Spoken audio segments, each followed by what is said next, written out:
Hola, ¿cómo están amigos? Un shalom bien grande para todos ustedes, hermanos, amigos y familia de nuestra comunidad Beit Shalom Casa de Paz aquí en Ecuador, América del Sur. Hoy tenemos la revisión de una nueva porción de la Torá, la parashá o la porción número 11 que se llama Vayigash. Tenemos preciosas y profundas enseñanzas, así que comencemos. Bien, en la parashá anterior, la semana anterior, dejamos pendiente el capítulo 43 del estudio del libro de Génesis. La semana pasada dejamos este capítulo y es que en realidad desde el capítulo 37 al capítulo 50 de Génesis, las parashot, que es como se denomina al plural de parashá o porción, hablan de José, es decir, el libro de Bereshit se termina con la petición de José de que lo lleven y no lo dejen ahí en Egipto. Podemos ver el resumen del capítulo 43 que lo hicimos la semana pasada y lo tenemos por acá en nuestros apuntes. Capítulo 43, deciden regresar, es decir, los hermanos de José habían ido y vuelto nuevamente de Egipto llevando alimento, pero cuando el alimento ya se terminó, decidieron regresar, solo que esta vez tenían que regresar con Benjamín, pues su hermano Simón se había quedado prisionero o en garantía ahí en palacio de José. Entonces, en el capítulo 43 del libro de Génesis, ellos deciden regresar. Rubén pone como garantía a sus dos hijos, Jacob les recomienda llevar regalos y el doble del dinero y los encomienda a Dios. Al llegar, José los recibe, ordena preparar un banquete para ellos, trae a Simón y reúne a todos los hermanos y los coloca en la mesa en orden de mayor a menor. Y a Benjamín le sirvieron, dice la Escritura, 5 veces más que a los otros. El capítulo termina con la frase Vayishkeru imo, que estuvimos revisando la semana pasada, que quiere decir bebieron y se alegraron con él, con José. Los hermanos estaban por fin todos reunidos. Bien, y ese capítulo lo dejamos pendiente para esta semana.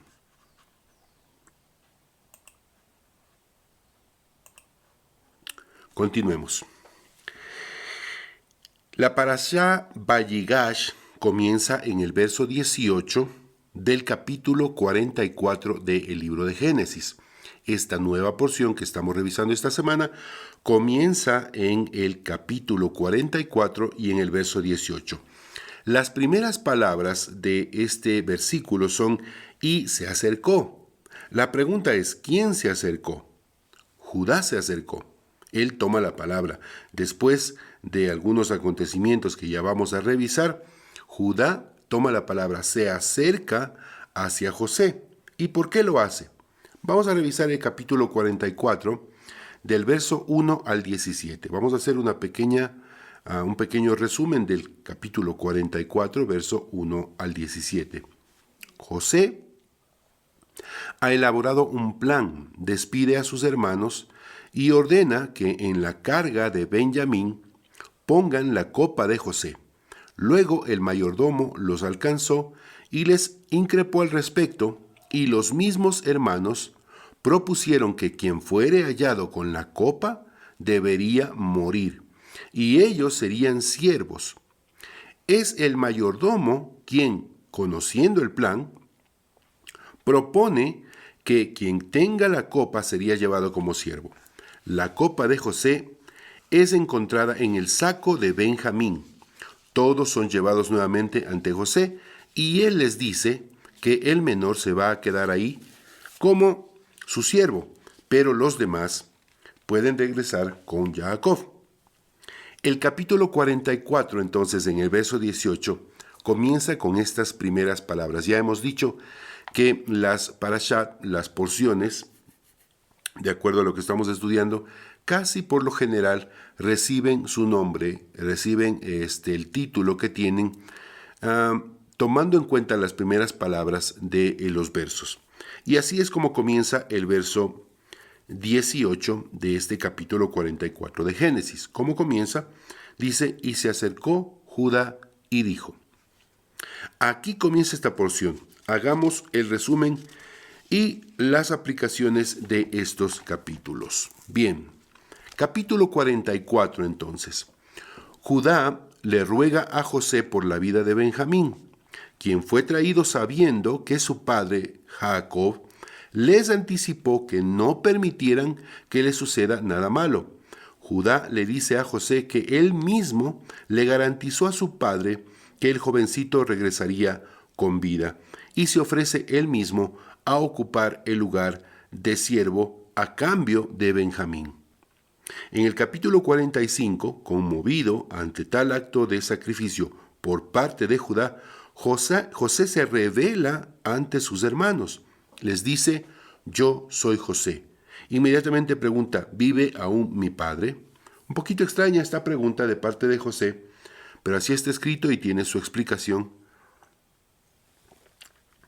Debido justamente a que antes todos los hermanos y Judá le había explicado a José que su padre iba a sufrir mucho si no regresa Benjamín, porque su padre ya había perdido a un hijo, que era José, según ellos desaparecido o devorado por animales salvajes, y ahora iba también a perder a Benjamín. Entonces, evidentemente, lo que le dice Judá es que su padre sigue con vida.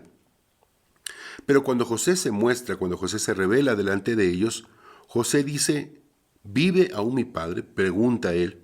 Y bueno, esto tiene su explicación que ya vamos a analizarla más adelante.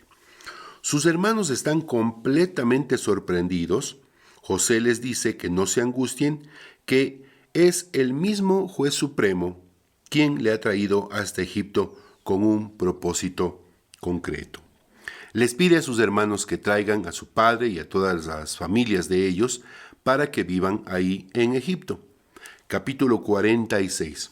Israel, es decir, Jacob, se disponen a bajar hacia Egipto y se nos informa que fueron 70 personas quienes llegaron. Ya dijimos en revisiones anteriores que cuando se acercan hacia Israel, hacia Jerusalén, la expresión es subir hacia Jerusalén en un sentido de una elevación espiritual, y cuando van de Jerusalén hacia cualquier lugar se dice o está escrito en la palabra bajamos, así que el texto habla de bajar hacia Egipto. Continuemos. Jacob se entera de que está vivo su hijo José, se encuentra con su hijo amado y José lo presenta ante el faraón. Capítulo 47. José también presenta a 5 de sus hermanos a faraón y el faraón les concede quedarse a vivir en la región de Gosén. Esto podemos verlo en el capítulo 47, verso 4. José comienza a sustentar a toda su familia, a sus hermanos, a su padre, a sus hermanos, a las familias de sus hermanos. Y esto podemos ver desde el 47, 13, capítulo 47, verso 13, se nos informa que empieza nuevamente o continúa, digamos, el hambre que había, la hambruna que había en toda la tierra, y cómo la sabiduría de José le permitió administrar efectivamente sobre los bienes de Egipto. Queda entonces para la próxima y última parashá hablar sobre este capítulo 47. Bien, hagamos algunas preguntas al texto para extraer de aquí la aplicación para nuestras vidas. Hay que entender inicialmente que la esencia, la fuerza de esta porción es el concepto de acercarse, de tomar la iniciativa, de ser causa, no consecuencias, de tomar la decisión de acercarnos, principalmente ser los causantes de este acercamiento. Esa es la intención principal o esa es la fuerza de esta porción. Darnos a conocer la importancia de tomar la decisión de acercarnos. Las plantas no pueden tomar decisiones, esperan o se mueven, operan por la fuerza de la naturaleza. Los animales tampoco pueden tomar decisiones, se mueven bajo el instinto primitivo que tienen. Los ángeles, mire qué interesante, los ángeles no pueden tomar decisiones, obedecen bajo la condición irrestricta que tienen de su propia esencia. ¿Cuál es? Ser mensajeros, ser servidores de Dios. Entonces, los únicos que podemos tomar decisiones somos los seres humanos, somos nosotros, los únicos que podemos tomar decisiones. Y la porción de esta semana quiere mostrarnos la importancia de tomar la decisión de acercarnos. La parashá comienza con 4 palabras. Qué interesante, yo cuando estaba preparando este estudio, me parecía muy importante. No es nada simbólico ni significativo, pero me parece interesante que Judá es el 4º hijo de Jacob. Y esta porción bíblica en la que uno de los personajes sumamente importantes es Judá, porque él es quien se acerca, él es quien toma la palabra, es el 4º hijo, y la parashá comienza con 4 palabras, por lo menos en hebreo, comienza diciendo Vayegash elav Yehudá Vayomer, que literalmente sería, y se acercó Judá y dijo. ¿Quién se acerca? Vamos a empezar a hacer algunas preguntas al texto. ¿Quién se acerca? Judá. ¿A quién se acerca? Hacia José. ¿Por qué lo hace? ¿Qué es lo que lo motiva? Judá le garantizó a su padre que Benjamín volvería con vida. Él quiere cumplir su palabra, lo que él había prometido. Judá sabe, conoce el dolor de perder 2 hijos. ¿Recuerdan el capítulo 38 que decíamos que aparentemente no había sentido, de que cuando empieza la historia sobre José, justo en el medio está este capítulo 38 en donde hablábamos sobre Judá, sus hijos, Onán, su nuera Tamar, y cómo él, sin saber que era su nuera, se acostó con ella y procrearon de ahí. Entonces, Judá conoce, él sabe el dolor que es perder 2 hijos, y él no quiere que su padre pase por este mismo dolor. No va a permitir que su padre Jacob sufra el mismo dolor. Ya perdió a José y ahora, por lo menos en ese instante, existe la posibilidad de que pueda perder a Benjamín. Aquí ya podemos extraer una aplicación, una enseñanza muy importante para nosotros, para nuestras vidas. Solo cuando somos capaces de aprender de nuestro dolor, podemos superar el sufrimiento y ser misericordiosos con los demás y tratar de evitarle dolor a otras personas. ¿Qué es lo más importante que podemos aprender nosotros del dolor? Cuando sufrimos una pérdida, cuando sufrimos dolor por alguna circunstancia, lo más importante es no permanecer, no quedarnos en ese dolor, no quedarnos lamentándonos sobre esa situación. Cuando el dolor se convierte en enseñanza, cuando el dolor se convierte en aprendizaje, eso es realmente lo importante que debemos de extraer de cualquier experiencia dolorosa. Entonces, Judá, que ya ha perdido 2 hijos, sabe lo doloroso que es y no quiere que su padre pase por ese mismo dolor. Voy a volver a repetir este pensamiento, esta aplicación que he anotado aquí en los apuntes. Solo cuando somos capaces de aprender de nuestro dolor, podemos superar el sufrimiento y ser misericordiosos con los demás y tratar de evitarles dolor a otras personas. Es decir, este aprendizaje, esta enseñanza que nos deja el dolor, lo que debe provocar en nosotros es ser misericordiosos con otras personas para evitarles dolor también a otras personas. ¿Cómo se llama a esto? A esto se le llama misericordia. En hebreo la palabra es rahem, misericordia, que se expresa a través de actos.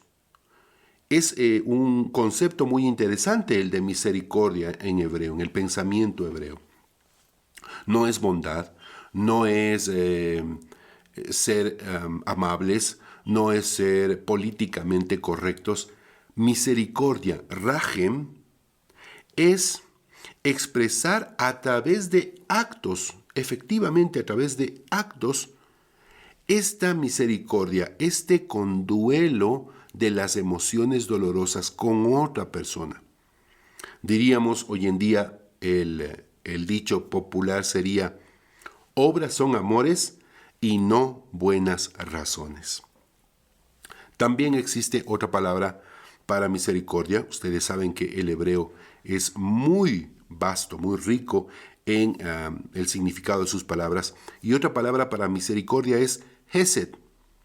Y esto sí es un acto de bondad, pero es un acto de bondad voluntario. Muchas personas podemos aparentemente ser misericordiosos o bondadosos, pero a veces estamos motivados por una obligación o por, como decía hace un momento, ser políticamente correctos. Pero el hesed es un acto de bondad voluntario. Es la respuesta a un deber interior, es decir, yo siento la obligación, yo siento un compromiso, un deber interior que me motiva, y lo hago voluntariamente, para obrar, para hacer algo por mi prójimo. Esta palabra hesed es un acto de bondad que también involucra fidelidad conmigo mismo, es decir, con mis principios, con lo que yo creo. Yo soy fiel a este pensamiento y por eso lo hago. Ahora, continuemos con las preguntas. ¿Por qué se acerca Judá? ¿Por qué es que Judá toma esta determinación, esta decisión de acercarse? Él no sabe en ese momento, él no lo sabe, pero el cielo le está dando la oportunidad de hacer una rectificación de su equivocación. ¿Cuál fue su transgresión? Él no lo sabe en ese momento. Él toma la palabra, él se va a acercar hacia José, por eso dice el texto, se acercó Judá y dijo, él va a hablar con José. Él no lo sabe en ese momento, pero el cielo le está dando la oportunidad de hacer una rectificación de su propia equivocación. ¿Cuál fue su equivocación? Génesis, Bereshit capítulo 37, versos 26 y 27. No lo vamos a leer, lo tengo anotado aquí en mis apuntes. Y dice, verso 26 y 27, dijo Judá a sus hermanos, vendamos a José a los ismaelitas. Él fue el que motivó, él fue el que dijo, vendámosle a José. Y miren cómo diríamos, cómo da vueltas la vida. Ahora él es quien está parado, sin saberlo, frente a su hermano José, y él es quien toma la palabra para ofrecer su propia vida en lugar del que ahora era el menor de ellos, Benjamín.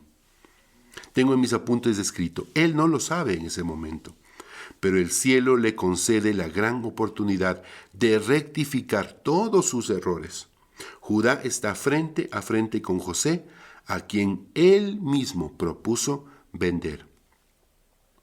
A este concepto se lo denomina, o sea, a este sentimiento que él tiene de rectificar lo que hizo mal, aunque él no lo sabe que está haciendo eso, él piensa que está ofreciendo su vida, y eso es un acto de misericordia por su padre, por su hermano, pero al mismo tiempo está haciendo lo que en el pensamiento, en el criterio, en la manera de pensar hebrea se denomina teshuvah. Hay una interesante publicación que está aquí en la página de nuestra comunidad sobre qué significa teshuvah. Literalmente teshuvah significa retorno. Retorno, eso es lo que literalmente significa la palabra teshuvah.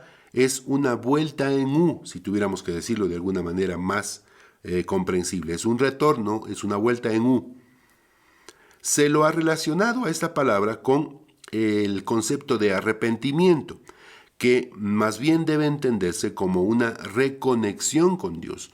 Y como digo, hay una publicación muy interesante que les recomiendo que la lean aquí en la página de la comunidad sobre el teshuvah, el arrepentimiento y los cuatro pasos que involucra el arrepentimiento. Entonces, ¿qué está haciendo José? ¿Qué está haciendo, Judá? Está haciendo teshuvah. Está rectificando ese error. Está buscando la paz con él mismo y con los otros. Él no lo sabe, pero el cielo le está ofreciendo esa oportunidad. ¿Y por qué digo que está buscando el shalom, la paz?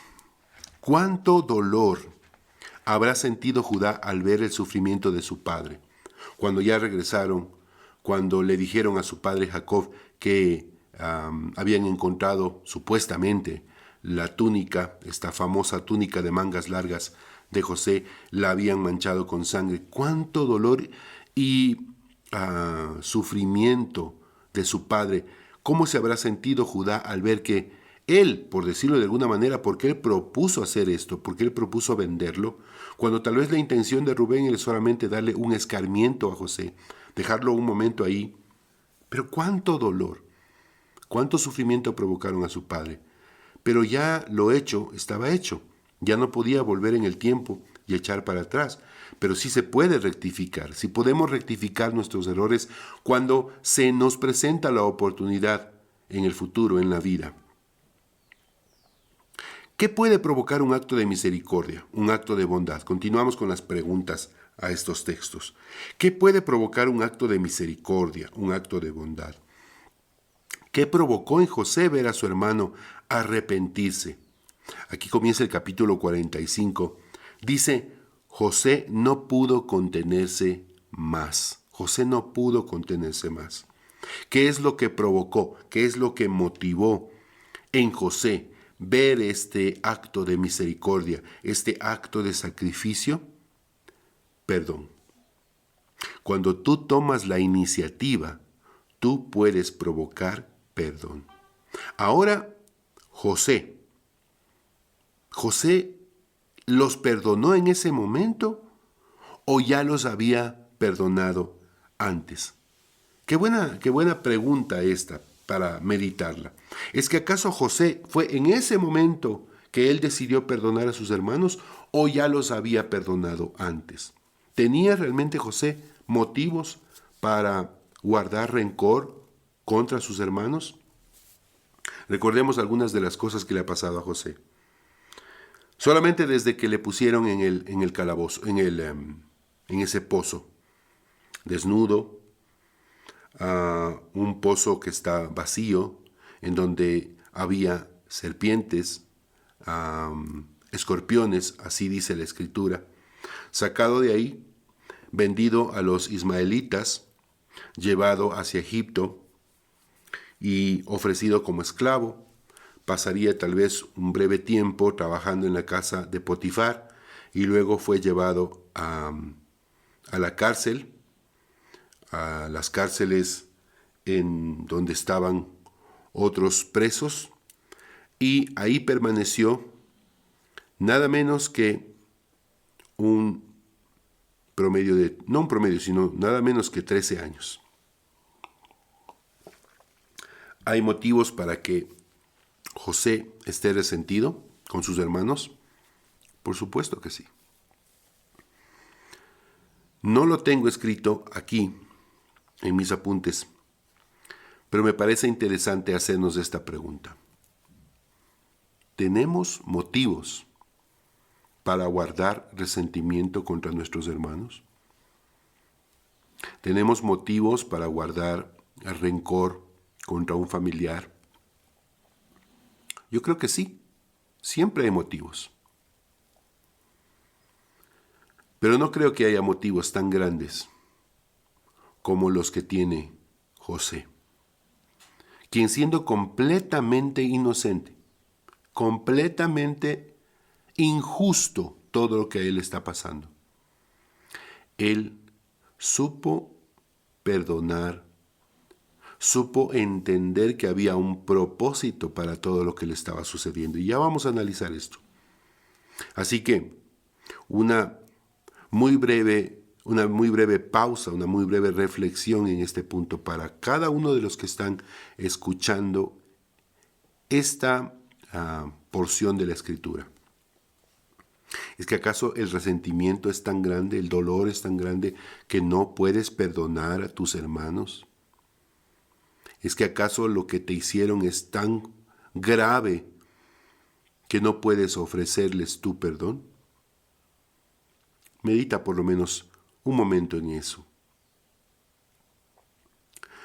José los perdonó hace mucho tiempo. Eso es lo que nos dice la Escritura. El perdón no es algo que tienes que otorgar necesariamente motivado por alguien. A veces algunas personas dicen, yo le perdono, pero si es que él viene y me pide una disculpa. ¿Eso es realmente perdón?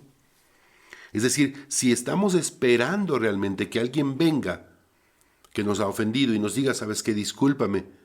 Y entonces solamente estamos esperando que eso suceda y si no, no le ofrecemos nuestro perdón. ¿Eso es realmente perdón? El perdón es algo que ofrecemos por decisión propia. Amar es algo que ofrecemos por decisión propia. Nadie puede ponernos una pistola en la cabeza para obligarnos a amar.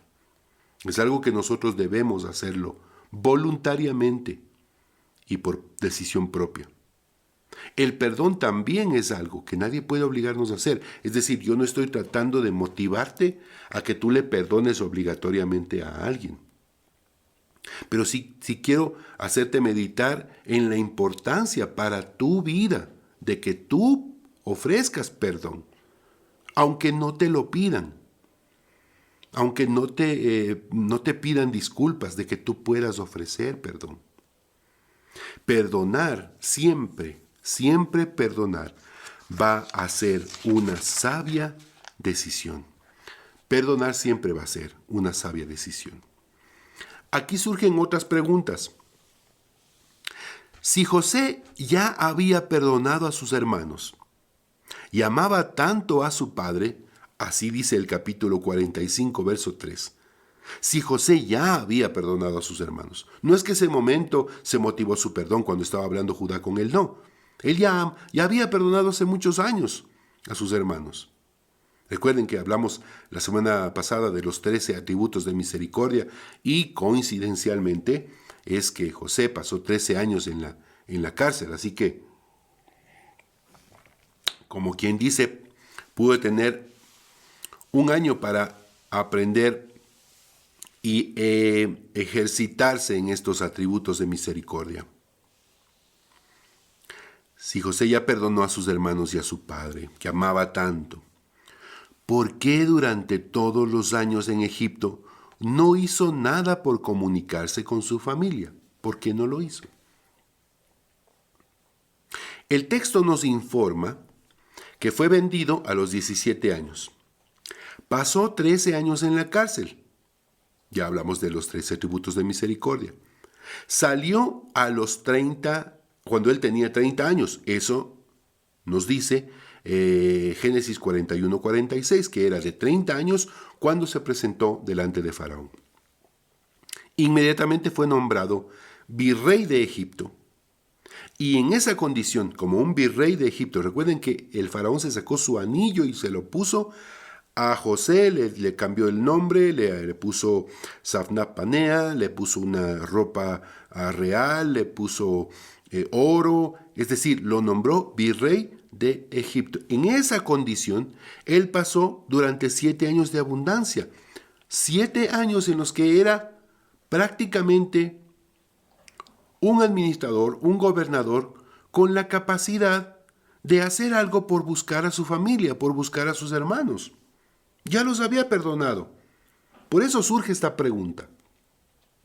¿Por qué no envió al menos una carta o mensajeros para avisar a su padre? Y si no para avisar a su padre, para al menos saber cómo estaba su padre. Recuerden cuál es la esencia de esta porción. Acercarse. Acercarse. ¿Por qué no se acercó José a sus hermanos? Ahora él ya estaba en una mejor condición. No mejor, sino en una excelentísima condición. ¿Por qué no toma José la decisión de acercarse? Si esta porción quiere hablarnos, o la esencia de esta porción es hablarnos sobre acercarnos, ¿por qué José no lo hace? Tengo escrito aquí en mis apuntes. Hay que acercarse, pero también hay que saber cuándo acercarse. Hay que acercarse, por supuesto, pero también hay que saber cuándo acercarse. ¿Qué les dice José a sus hermanos? ¿Qué les dice él? Capítulo 45 y verso 8. Vamos a revisar lo que dice la escritura. Bereshit o Génesis capítulo 45 y el verso 8. ¿Qué es lo que les dice José a sus hermanos? Apenas ya él se revela, apenas él les dice que él es José. Les dice, por lo tanto, no fuisteis vosotros quienes me enviaron aquí. No fuisteis vosotros. Es decir, José les libera de toda culpabilidad. Miren qué corazón de perdón. Qué maravilloso corazón de perdón de José. Les dice, si ustedes por todos estos años han estado pensando que ustedes fueron los culpables de que todo esto me haya pasado, del dolor, los escorpiones, las culebras, las serpientes, la oscuridad, la indignidad, pasar por la cárcel, 13 años de cárcel. No se castiguen más por esto. Les libero de ese cargo de conciencia. ¿Qué les dice aquí? Por lo tanto, no fuisteis vosotros quienes me enviaron aquí, sino Dios. Y Él, el Eterno, me puso por padre del faraón. Así dice la Escritura. Por padre del faraón, por señor de toda su casa y por gobernador de toda la tierra de Egipto. Eso es lo que les dice José a sus hermanos. Qué corazón de perdón de José. ¿Sus hermanos lo vendieron? Sí.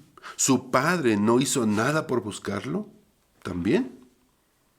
¿Qué es lo que entendió José? Esa es la pregunta importante aquí.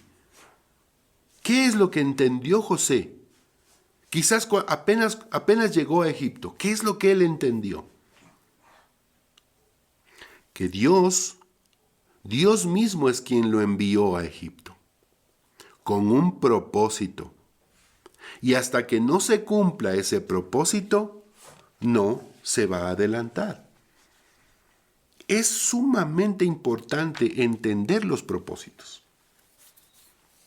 Es vital. Para la vida de un creyente es vital entender los propósitos.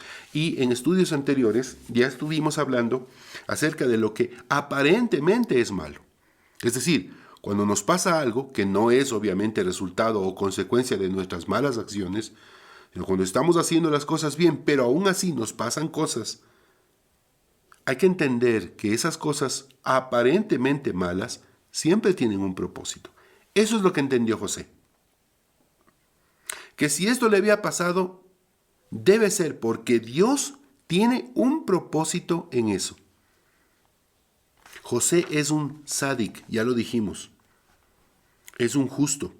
Sus motivaciones no nacen de sus emociones, de sus frustraciones, de su odio o de su amor tampoco. José se mueve de acuerdo a la dirección de Dios, de Hashem, del Dios vivo. Esa es la motivación de José para moverse. Él no hace las cosas porque odia. Él no hace las cosas movido por su amor tampoco. Él no hace las cosas motivado por sus frustraciones. Él no hace las cosas motivado por sus emociones. Él hace las cosas motivado por lo que el Dios vivo está haciendo en su vida. ¿Qué gran aplicación podemos sacar de esto? ¿Cuántas veces nosotros hacemos las cosas motivados por nuestras emociones, por nuestra ira, por nuestro resentimiento, por nuestro rencor, por nuestra frustración? O también cuántas veces hacemos cosas por amor. Así como hay cosas que nosotros podemos decir que son aparentemente malas, aunque tienen un propósito, así también hay cosas que nosotros muchas veces hacemos disfrazando esas cosas equivocadas, disfrazándolas de que lo hacemos por amor. Y no podemos caminar por esta vida haciendo las cosas motivados por las emociones o por un sentimiento. Tenemos que aprender a caminar conforme a lo que Dios, el Eterno, el Dios vivo, nos mueve, nos muestra que Él está tratando de hacer en nuestras vidas. Es decir, propósito. Y aquí he puesto en mis apuntes, ¿qué motiva tus decisiones? Es tiempo para hacer una pausa, una pregunta, preguntarnos nosotros mismos y responderlo. Tómate ahí unos segundos. ¿Qué motiva tus decisiones? ¿Qué es lo que hace que tú tomes una decisión? ¿Te dejas gobernar por lo que dice tu corazón? Recuerda que la palabra dice que el corazón no es buen consejero. ¿Te dejas motivar? ¿Mueves tus decisiones de acuerdo a lo que te dice tu cuerpo? ¿Tu pasión? No es buen consejero el cuerpo, el instinto. Así se mueven los animales. ¿Qué es lo que motiva tus decisiones? ¿Sabes cuántas veces José menciona a Dios? Es una pregunta que la tenemos aquí también para esta porción. ¿Cuántas veces José menciona a Dios? ¿Cuántas veces sale de su boca la idea de que Dios está haciendo todo? La Escritura nos muestra en esta porción que José menciona a Dios 18 veces. 18 veces. Génesis 41:25 dice, Dios ha mostrado, no yo José, cuando está delante de Faraón y Faraón dice, todos los magos y adivinos no pudieron revelar la interpretación del sueño, cuando lo traen a José y cuando él apenas abre su boca para hablar con Faraón, él dice, es Dios quien ha mostrado, no yo. Génesis 41:51. Dios me ha hecho olvidar, cuando ya tiene su primer hijo, Manasés. Le puso así, Dios me ha hecho olvidar. No olvidarme de mi familia, olvidarse de las cosas malas que le ha pasado. 41:52 tiene su segundo hijo, Efraín. Dios me ha hecho prosperar. Génesis 42:17 dice, yo temo a Dios. Cuando está con sus hermanos, les dice, yo temo a Dios, yo temo a vuestro Dios. Cuando vio a sus hermanos, dijo, Shalom lekulam, paz a vosotros. Vuestro Dios y el Dios de vuestro Padre ha puesto un tesoro en vuestros costales. Cuando vio a Benjamín, le dijo, Dios te bendiga, hijo mío. No me enviaron ustedes acá, leímos el texto hace un momento. Dios me envió. 18 veces menciona al Eterno. ¿Por qué? Hagamos un poquito de gematría. Hagamos un poquitico de gematría en este punto. ¿Qué significa 18? 18 es, obviamente, 1 y 8.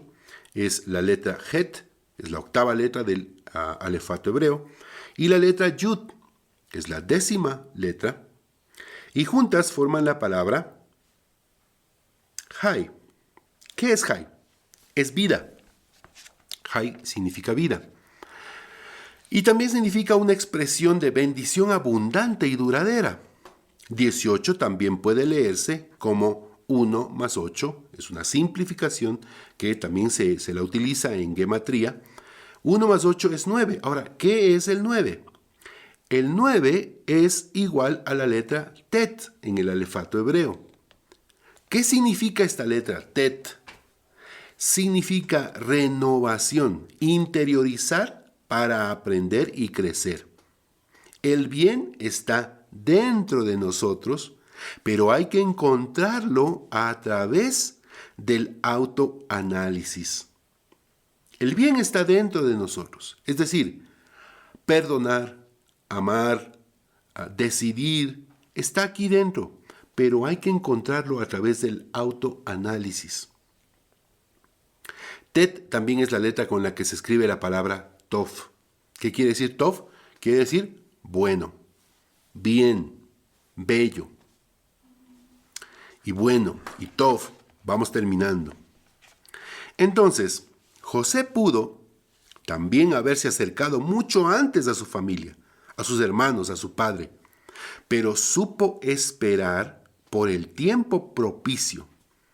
¿Cómo lo hizo? ¿Cómo supo que había llegado el momento? Recordemos un hecho muy importante. Faraón tuvo 2 sueños en uno. Ya hablamos antes de la dualidad con un solo propósito. ¿Qué vio en esos sueños? ¿O qué, cuando Faraón estaba soñando, qué vio en esos sueños? Dice la Escritura que primero soñó una cosa, después se volvió a dormir, soñó otra cosa. ¿Qué vio en sus sueños? 7 vacas flacas y 7 vacas gordas. Pero también él ve 7 espigas sanas y 7 espigas malas. Posiblemente estamos especulando, yo lo sé. Es decir, esto no es algo que está escrito ni que estamos extrayendo del texto. Estamos especulando, lo aclaro. Pero el capítulo 41, versos 35 y 36 dice: junten toda la producción de trigo, es decir, las espigas sanas, y guarden esa provisión para los 7 años de hambre, para las espigas malas. ¿Por qué digo que estamos especulando? Posiblemente, cuando José recibe la interpretación de este sueño, no lo sabemos, insisto, estamos especulando. Él pudo percibir que algo en su vida iba a estar relacionado con la provisión del trigo. Porque él vio las espigas y él entendió que las espigas malas se comían a las espigas buenas. Y el verso 35 y 36 del capítulo 41 dice, José dice, junten toda la producción de trigo y guarden esa provisión para los 7 años de hambre. Ya que él se movía motivado por lo que Dios decía, por lo que el Dios vivo le mostraba, no le decía porque en ninguna parte de la Escritura vemos que Dios le diga nada, pero le mostraba a través de los sueños, y ya hablamos antes también acerca de los sueños.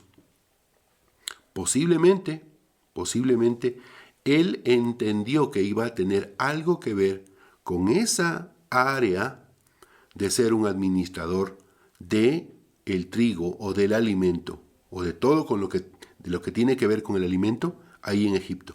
No está escrito, es una especulación mía, lo dejo muy claro. Última pregunta. ¿Bajo qué circunstancias se acercan a Egipto, a José y sus hermanos? Es una excelente pregunta que le hacemos al texto.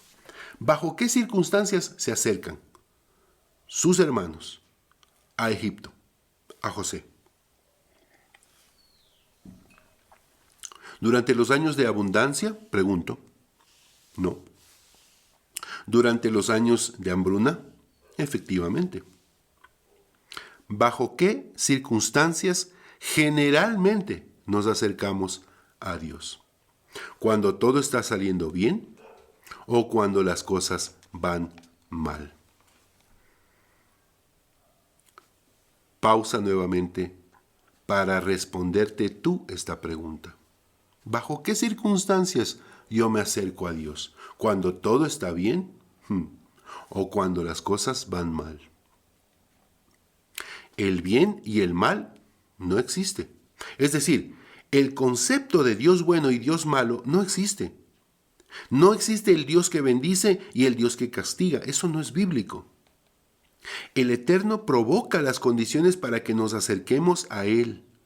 El cielo nos da la oportunidad de rectificar, de hacer teshuvá, de acercarnos a través de actos de misericordia, de rajem, de gesed, de perdonar, de ser justos, de ser sabios. La gran pregunta es, ¿bajo qué circunstancias te vas a acercar tú al juez eterno? Esa es la gran pregunta que estamos haciéndonos al finalizar ya esta porción. ¿Bajo qué circunstancias tú te vas a acercar a Dios? ¿Vas a esperar a que lleguen los malos tiempos para buscar de Dios?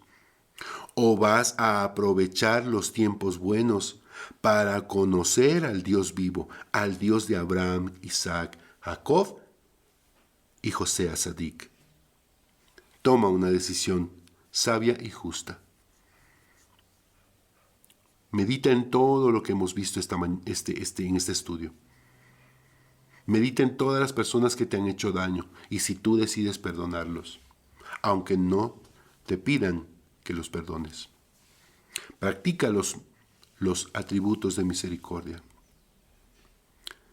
¿Vas a esperar que lleguen malos tiempos para buscar de Dios? ¿O vas a aprovechar los tiempos buenos para acercarte, para conocer a este Dios vivo, a este Dios Hay? Toma una decisión sabia. Toma una decisión justa. Porque finalmente tú decides. Shalom.